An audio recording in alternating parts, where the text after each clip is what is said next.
Queen Elizabeth की शख्सियत का एक पहलू आपके सामने ये लाना चाहता हूँ कि वर्ल्ड वॉर टू के अंदर वो आर्मी की ट्रांसपोर्ट सर्विस में बतौर ट्रक ड्राइवर उन्होंने काम किया, आर्मी की यूनिफॉर्म पहन के। और उसके बाद जब वर्ल्ड वॉर टू में जर्मन एयरप्लेन्स ने लंदन के कुछ इलाकों पे बमबारी की, तो वो प्रिंस फिलिप के साथ खुद मौके उस जगह गई, उस कॉलोनी में लोगों से मिली, जबकि उनकी सिक्योरिटी सर्विस और उनके जो पॉलिटिकल मुशीर या पॉलिटिकल सलाहकार थे वो उसके खिलाफ थे।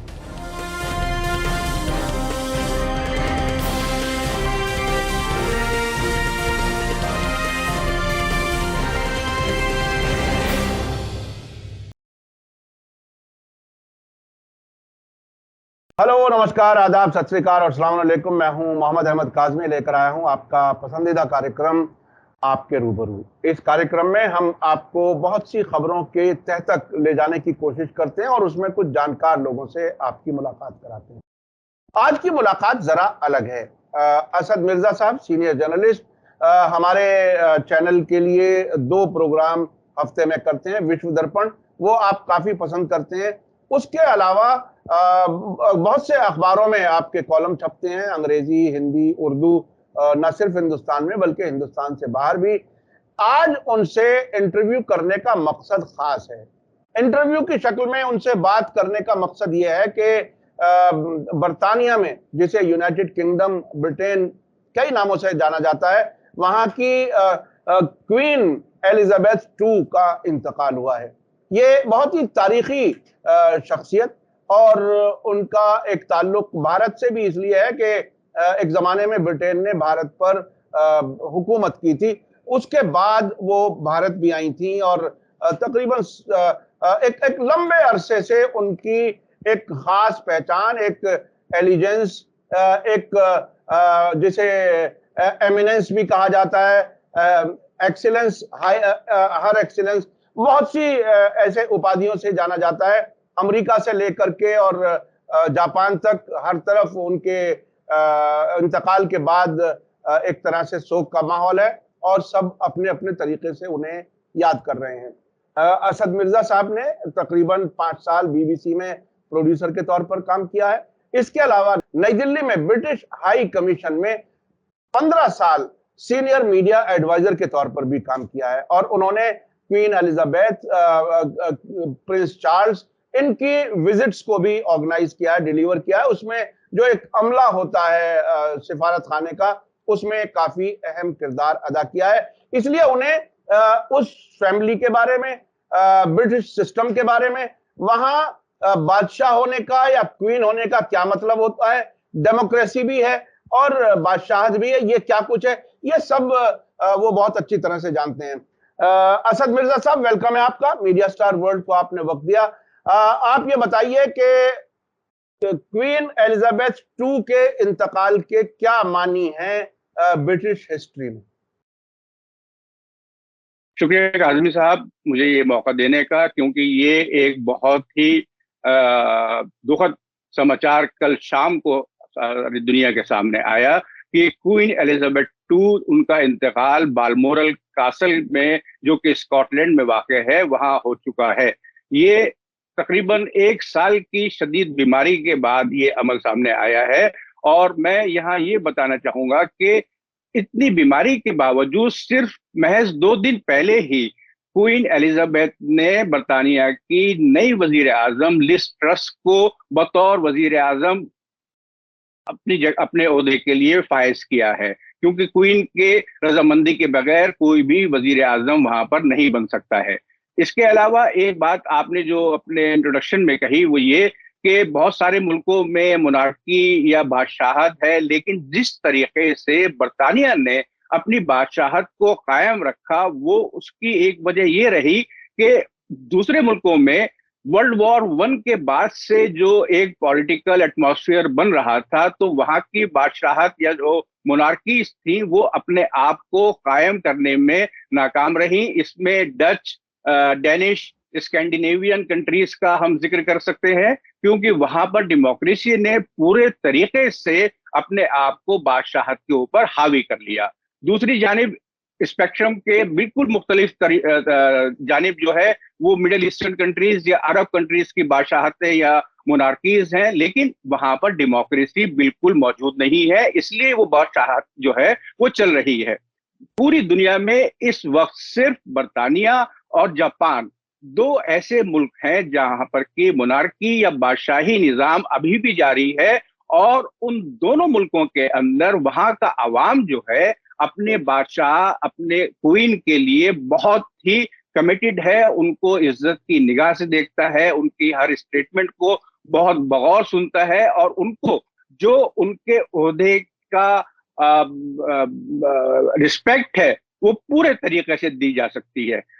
दरअसल बर्तानिया में जो बर्तानिया की बादशाही फैमिली थी उसने बहुत पहले ही ये भांप लिया था कि बर्तानिया में क्या बल्कि पूरी दुनिया में जिस तरीके से डेमोक्रेसी का फैलाव हो रहा है, खासतौर से रेनेसां के पीरियड के बाद से जिस तरीके से लिबरल आइडियाज पूरी दुनिया में बढ़ रहे हैं, तो उसमें बादशाहतें जो है वो कायम नहीं रह सकती हैं। तो बर्तानिया दुनिया का एक वाहिद मुल्क है जिसमें कि कॉन्स्टिट्यूशन या आइन जो है वो अनरिटन कॉन्स्टिट्यूशन या अनरिटन आइन है। वहां पर कोई तहरीरी तौर पर किताबी शक्ल में कोई आइन मौजूद नहीं है, लेकिन वहां की जो रूलिंग फैमिली या बादशाहों की जो फैमिली थी उन्होंने अपने पुराने रूल्स को नए तकाजों के साथ इस तरीके से जोड़ा कि वो एक पॉलिटिकल सिस्टम का हिस्सा रहते हुए भी पॉलिटिकल सिस्टम से अलग भी नजर आए, लेकिन उसके बाहर से उसको उस एक नई सिमत देने में भी कामयाब रहे। इसी वजह से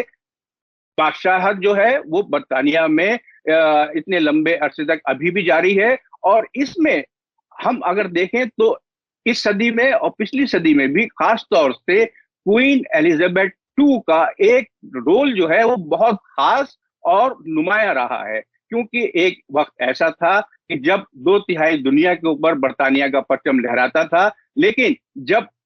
मुख्तलिफ मुल्कों में आज़ादी की मूवमेंट, इंडिपेंडेंस मूवमेंट शुरू हुई, तो बर्तानिया ने बहुत सारे मुल्कों को अपने कॉलोनियल रूल से आज़ाद किया, उसमें हिंदुस्तान भी शामिल था। और ये सब तब तक नहीं हो सकता था जब तक कि वहां की क्वीन या वहां के बादशाह को उसकी इजाजत न दी गई हो पार्लियामेंट की तरफ से। तो एक तरीके से पार्लियामेंट ने, जो ब्रिटिश पार्लियामेंट है, उसने इन मुल्कों को आजाद किया, लेकिन स्टैंप ऑफ अप्रूवल यानी कि उसकी तस्दीक बादशाह या क्वीन की तरफ से ही आई, तभी ये सब मुमकिन हुआ। तो ये वैसे कब से थी ये क्वीन एलिजाबेथ? ये क्वीन एलिजाबेथ टू क्यों कही जाती हैं? वो थोड़ी सी बैकग्राउंड और बता दीजिए ताकि जो पॉलिटिकल साइंस के समझने वाले लोग हैं उनको जरा आसानी हो जाए। जी, क्वीन एलिजाबेथ टू जो है उनकी पैदाइश 21 अप्रैल सन 1926 को हुई, और वो बर्तानिया की बादशाहों की तारीख में क्वीन बनने वाली या मल्लिका बनने वाली सबसे कम तरीन उम्र की औरत थी। वो महज 25 साल की उम्र में 2 जून 1953 को अपने ओहदे पर फायज हुई, जब उनके चचा एडवर्ड 8 को अपने ओहदे से मुस्ताफी या एब्डिकेट होना पड़ा, क्योंकि उन्होंने एक अमेरिकन डाइवर्सी विल्सन के साथ शादी करने का इरादा बनाया था, जिसे कि इंग्लैंड की चर्च किसी भी तरीके से मान नहीं सकती थी, क्योंकि उस जमाने में इंग्लैंड की चर्च के बकौल आप किसी भी तलाकशुदा औरत से शादी नहीं कर सकते। कोई आम आदमी कर सकता है, लेकिन कोई बादशाह या रॉयल फैमिली का आदमी इस चीज का मुस्तहक नहीं हो सकता है। ये उस तरीके की एक सोच थी चर्च की, और ये वहां के सोशल वैल्यूज में भी शामिल था। तो एडवर्ड 8 ने अपने ओहदे से जब एब्डिकेशन कर दिया या अपने ओहदे से वो अलग हो गए, तो ये जिम्मेदारी 25 साला एलिजाबेथ टू के कंधों पर पड़ी कि वो मुल्क की नई मल्लिका के तौर पर फायज हुई। और ये उनके लिए खुद उनके बकौल उनके जो मेमोइर्स हैं या उनकी जो ऑटोबायोग्राफी है, उसमें लेडी एस्क्विथ ने लिखा है कि उनका ये कहना था कि ये मेरे लिए पूरी जिंदगी बदलने वाला एक फैसला था या हुक्म था। और इसके लिए अगर वो किताब में ये भी मजीद लिखा गया है कि इसके लिए जहनी तौर पर वो हमेशा से तैयार रही थी, क्योंकि जब एडवर्ड एट ने 1951 में अपने ओहदे से एब्डिकेशन का ऐलान किया था, बल्कि उससे पहले जब उनके वालिद जॉर्ज सिक्स की 1951 में मौत हो गई थी, तब से वो ये चाह रही थी कि किसी तरीके से एडवर्ड एट ही आगे चलें और वो आगे बादशाही जो है वही बरतानिया और दूसरे मुल्कों के ऊपर अपनी हुकूमत कायम रख सके। लेकिन चूंकि वो सबसे बड़ी थी, उनके साथ में सिर्फ उनकी छोटी बहन थी, तो इसकी वजह से, बड़े होने की वजह से उनको मलिका 1953 में बनाया गया। और उनकी जब बतौर मलिका ताजपोशी हुई सन 1953 में, यानी कि तकरीबन 69 साल या 69 ईयर्स पहले, तो ये पहला मौका था कि किसी शाही ताजपोशी का डायरेक्ट टेलीकास्ट टेलीविजन पे हुआ। उस जमाने में ब्लैक एंड व्हाइट टेलीविजन हुआ करता था, लेकिन ये पहला मौका था कि ये टेलीवाइज हुआ और इससे आवाम में एक मैसेज दिया गया कि हमारी नई मलिका जो है वो वक्त के साथ चलने वाली हैं, वो जो नई टेक्नोलॉजी है उसको अपनाने वाली हैं। और इसी की एक दूसरी मिसाल ये है कि सन 1976 में वो पहली ऐसी मल्लिका, या आप ये कहिए कि हुक्मरां बनी, जिन्होंने की 1976 में पहला ईमेल अपने ऑफिशियल अकाउंट से भेजा। और जिस तरीके से वो जहनी तौर पर अपने आप को अपने मुस्तकबिल के रोल के लिए ढाल रही थी, वो बज़ाहिर उनकी किताबों, उनकी ऑटोबायोग्राफी से हमारे सामने आता है। और जिस दिन उनकी ताजपोशी होनी थी, उस दिन उन्होंने सुबह का नाश्ता वो ताज पहन कर किया, जो कि थोड़ी देर के बाद वेस्टमिंस्टर चर्च में उनको पहनाया जाना था, क्योंकि उस ताज के अंदर 2868 कीमती हीरे जड़े हुए थे और उसका कुल वजन 1 किलो था। और 25 साल क्वीन एलिजाबेथ उस वक्त, आप ये समझिए कि 30-32 किलो की खुद उनका वजन था। तो उन्होंने कहा कि मैंने एज अ प्रैक्टिस ब्रेकफास्ट मेज पर बैठकर उस ताज को पहना, ताकि मैं जब मुझे पहनाया जाए तो मैं उसके बोझ तले दब न जाऊं, क्योंकि मुझे उस ताज के बोझ के साथ साथ उसके साथ जो जिम्मेदारी मेरे कंधों पे डाले जा रही है, मुझे उससे खौफ आता है। लेकिन जब चर्च ऑफ वेस्टमिंस्टर में जो क्रिश्चियनिटी के इस पूरे ताजपोशी से मुताल्लिक मुख्तलिफ रसूमात हैं, उनको होली ऑयल से नहलाया गया, तो उन्होंने कहा कि मुझे ऐसा लगा कि मुझे खुदा की तरफ से ये इस चीज का इख्तियार दिया गया है कि मैं अपने जो मेरे किंगडम के लोग हैं, मेरा जो अवाम है, उनके लिए जो मेरी जिम्मेदारी है वो मुझ में सैराब कर चुकी है। और अब मेरा मकसद जिंदगी का सिर्फ उनकी फलाह बहबूद ही है, और मेरा पर्सनल कोई भी इशू जो है वो एक बैक सीट ले सकता है। अवाम की फलाह बहबूद, बरतानिया की फलाह बहबूद, ये मेरी अवलीन तरजीहों में से शामिल है। ये बहुत ही इंपॉर्टेंट बात है कि अगर कोई जिम्मेदारी उस तरह से समझे कि अपनी आवाम की फलाह बहबूद हमें बहरहाल करनी है, और काश आज के पॉलिटिशियंस भी इसको समझें कि अपने अपने मुल्कों के हालात बेहतर करें आवाम के लिए। अब जो एक सवाल मैं आपसे करना चाहता हूं वो ये कि खबर ये आ रही है कि जो ये प्रिंस से किंग चार्ल्स III जो बने हैं, उनकी जिम्मेदारियों में से एक बड़ी जिम्मेदारी ये बताई जा रही है कि उनको अपनी फैमिली को इकट्ठा करना है। फैमिली में कुछ इख्तलाफात हैं, क्या कुछ है वो, थोड़ा सा अगर उस सिलसिले में भी कुछ बता सकें तो। देखिए, ये जो फैमिली के इख्तलाफात हैं वो दरअसल जब से प्रिंस चार्ल्स की शादी प्रिंसेस डायना के साथ हुई थी, उस वक्त से ही दोनों के दरमियान शुरू के चंद सालों के बाद नाचाकी शुरू हो गई थी। और 1992 में जब प्रिंस चार्ल्स और प्रिंसेस डायना के बीच में सेपरेशन या डाइवोर्स या तलाक हो गया था, और उसी साल हाउस ऑफ विंडसर में आग भी लगी थी, तो क्वीन एलिजाबेथ ने उस साल को एना हॉरिबिलस, यानी कि बहुत ही मुश्किल तरीन साल अपने लिए और बरतानवी बादशाहत के लिए करार दिया था। यानी कि उससे उनको एक शदीद झटका लगा था कि प्रिंस चार्ल्स, जो कि होने वाले बादशाह हैं, उन्होंने अपनी बीवी को तलाक दे दी। उसके बाद जिस तरीके से सोसाइटी का डेवलपमेंट हुआ, सोशल डेवलपमेंट हुआ, उसमें हम ये कह सकते हैं कि एक तरीके से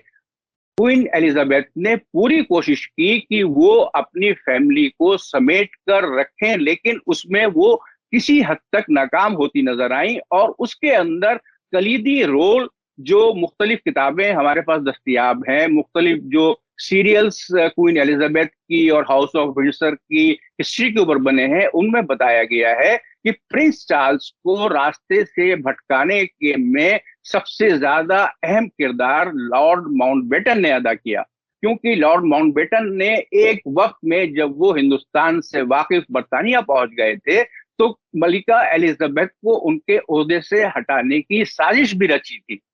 तो क्वीन एलिजाबेथ अपने खाविंद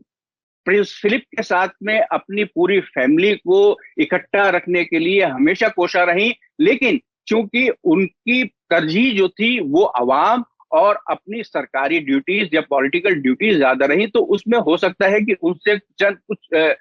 गलतियां जरूर हो सकती हैं, हुई हों, लेकिन हम मुआशरे का ये जो बदलती हुई सियासी समाजी हालात थे उस वक्त के, उसको भी इसके लिए करार दे सकते हैं। लेकिन अब ये लगता है कि प्रिंस चार्ल्स जो है वो कुछ हद तक अपने दोनों बेटों के साथ में ताल्लुकात इस्तवार करने की कोशिश करेंगे। अच्छा, आखिरी सवाल, लेकिन काफी अहम सवाल है, वो ये कि क्वीन एलिजाबेथ भारत के बारे में उनके क्या ख्यालात थे, और वो भारत में दौरा भी किया था, और खास तौर पर जलियांवाला बाग के बारे में उनके क्या कमेंट्स थे, वो याद करने वाले हैं। मैं समझता हूं भारत के लोग बहुत सी चीजों को याद रखना चाहेंगे और उनको याद दहानी भी कराना जरूरी है। आप थोड़ा सा भारत के बारे में उनके क्या नजरियात थे उसके बारे में। देखिए, भारत के लिए उनके दिल में एक खास गोशा था। वो उनके ताल्लुकात जो भारतीय रहनुमाओं के साथ रहे, या जिस तरीके से वो भारत की सियासत या बरतानिया में रहने वाले भारतीयों के साथ करती थी, उससे जाहिर है। उन्होंने हिंदुस्तान के 3 दौरे किए, सन 1961, सन 1983 और सन 1997 में भी। सन 1983 में वो बतौर चौगम की हेड के हिंदुस्तान आई थी, और इस मौके पर उन्होंने मदर टेरेसा को ऑर्डर ऑफ मेरिट से भी नवाजा था। 1997 के अपने दौरे में वो तब आई थी जब हिंदुस्तान की आजादी की 50 साल जश्न मनाया जा रहा था, और उस मौके पर वो अमृतसर के जलियांवाला बाग में गई थी, और वहां पर जो विजिटर्स बुक होती है उसमें उन्होंने कमेंट्स में लिखा था कि I am aware of difficult episodes of colonial past, particularly incidents like Jallianwala Bagh which is a distinct example. यानी कि मुझे मालूम है कि हमारे जो मुश्तरका तारीख है उसके कुछ चंद बाब बहुत ही बदतरीन बाबों में शामिल है, और जलियांवाला बाग एक ऐसी ही ट्रेजिडी है। लेकिन उसमें उन्होंने जलियांवाला बाग की ट्रेजिडी को या जलियां बाग में होने वाले कत्ले आम को मुकम्मल तौर के ऊपर उसकी तरदीद नहीं की थी, ना ही उसकी मजम्मत की थी। और उसके बाद से बरतानवी इस्टेब्लिशमेंट या बरतानवी पॉलिटिशियंस का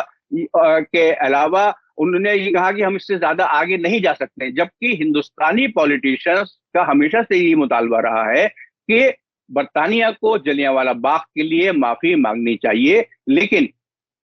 क्वीन एलिजाबेथ के इन कमेंट्स के बाद में वहां के फॉरेन सेक्रेटरी जैक स्ट्रॉ भी जलियांवाला बाग गए। उस वक्त मैं भी उनके साथ था। उसके बाद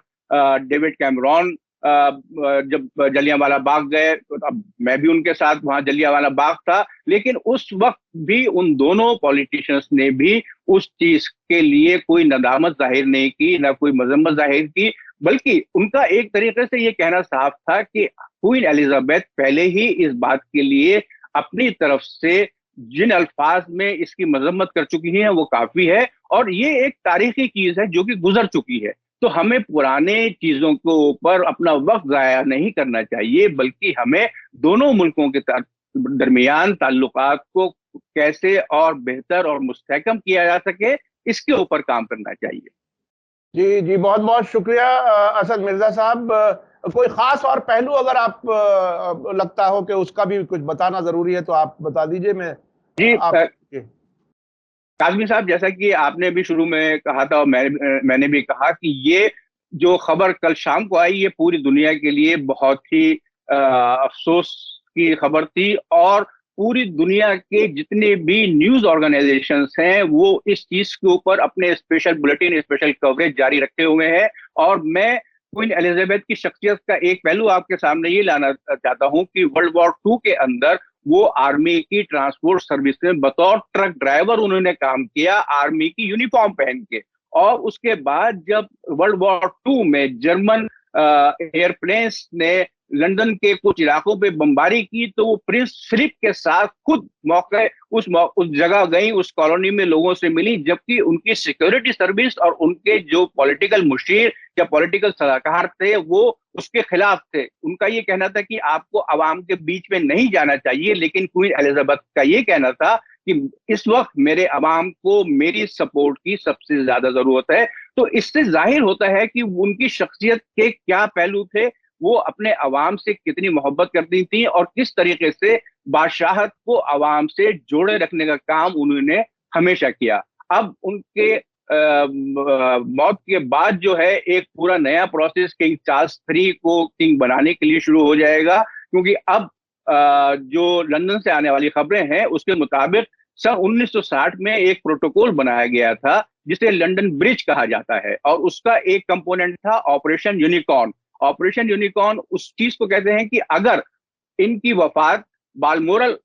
स्कॉटलैंड में होती तो जो शाही खानदान है, जो पूरा बकिंगम पैलेस का एस्टेब्लिशमेंट है, वो किस तरीके से इनकी आखिरी रसूमात अदा करेगा, क्योंकि ये पूरा प्रोसेस अगले 10 दिन तक जारी रहेगा। आने वाली खबरों के मुताबिक अब इनका जो कॉफिन है उसे स्कॉटलैंड की मुख्तलिफ चर्चिस से गुजारते हुए या तो एडिनबरा रेलवे स्टेशन लाया जाएगा या एडिनबरा से हवाई जहाज उनको लंदन लाया जाएगा, जहाँ पे कि वेस्टमिंस्टर चैपल में उनकी कॉफिन को 4 दिन के लिए रखा जाएगा ताकि लोग उनको आखिरी श्रद्धांजलि या आखिरी नजराना पेश कर सकें। लेकिन हो सकता है कि एडिनबरा से उनके कॉफिन को बजरिए रेल लाया जाए ताकि ज्यादा से ज्यादा तादाद में आवाम हर स्टेशन पर उनकी स्पेशल ट्रेन को रोककर उनको फूल और खराजे अकीदत पेश कर सकें। बहुत बहुत शुक्रिया, आपने इस गहराई से जो मालूमात दी, ये बहुत ही कम लोगों को ये सब चीज़ें मालूम है। और आप खुद वहाँ पर सफ़र में रहे, वहाँ के जिम्मेदारान के साथ, डेविड कैमरून और जैक स्ट्रॉ के साथ, ये एक बड़ी बात है, हमें फर्स्ट हैंड इंफॉर्मेशन मिली। मैं अपने दर्शकों से बताऊं कि मेरी पूरी कोशिश रहती है कि मीडिया स्टार वर्ल्ड को खबरों के बिल्कुल नज़दीक तरीन जो सोर्स है वहाँ से हम कुछ चीज़ें हासिल करें ताकि हमारी जानकारी ज़्यादा बेहतर हो सके। बहुत बहुत शुक्रिया, इसी के साथ मुझे दीजिए इजाज़त, धन्यवाद। आपका बहुत बहुत शुक्रिया असद मिर्जा साहब, आपने इतनी अहम बातें बताई हमारे बहुत बहुत शुक्रिया काज़मी साहब, आपने मुझे इसका मौका दिया। खुदा हाफिज। इसी के साथ मुझे दीजिए इजाजत, धन्यवाद, शुक्रिया, जय भारत, जय हिंद। मीडिया स्टार वर्ल्ड के और वीडियो देखने के लिए हमारे चैनल को सब्सक्राइब करें और सीधे नोटिफिकेशन पाने के लिए बेल आइकन दबाएं। और अगर हमारी खबर सच्ची और अच्छी लगे तो अपने व्हाट्सएप, इंस्टाग्राम, फेसबुक और ट्विटर अकाउंट पर जरूर शेयर करें।